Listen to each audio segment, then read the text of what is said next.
అలాగే మోహన్ బాబు గారు ఇందులో దుర్వాసుడి పాత్రలో మనకి కనిపించబోతూ ఉన్నారు.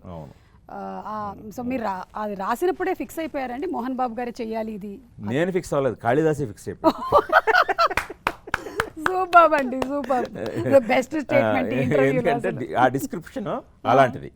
అది మోహన్ బాబు గారు తప్ప ఇంక వేరే వాళ్ళు ఉంటే అసలు ఈ సినిమా అంటే చెప్పాలంటే టు బి ఫ్రాంక్, శకుంతలనైనా వేరే వాళ్ళు ఎవరైనా దొరుకుతారేమో కానీ దుర్వాసుడికి దొరకరండి నాకు తెలిసి. అంటే మనం మోహన్ బాబు గారిని చూసిన కళ్ళతోటి, ఆయన గురించి మనకు తెలిసిన దీంతో, సో అందుకని నేను ఆయన మామూలు వ్యక్తి కాదు, మీకు తెలియదే ఉంది, ఆయన చేయడు ఊరికనే.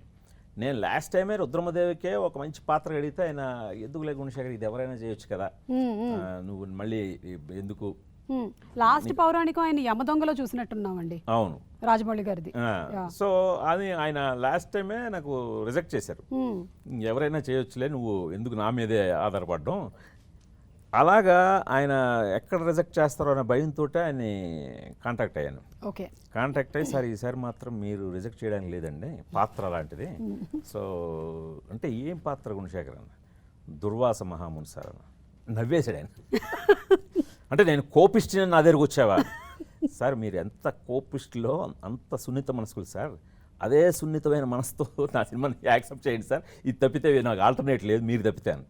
ఆయన కూడా ఇన్స్టింక్ట్గా లేదు ఇది నేను చేయదగ్గ పాత్ర, తప్పకుండా చేస్తానని ఆయన కూడా నేను అన్నట్టుగా కాళిదాస్ గారు చెప్పినట్టుగా ఆయన యాక్సెప్ట్ చేశారు.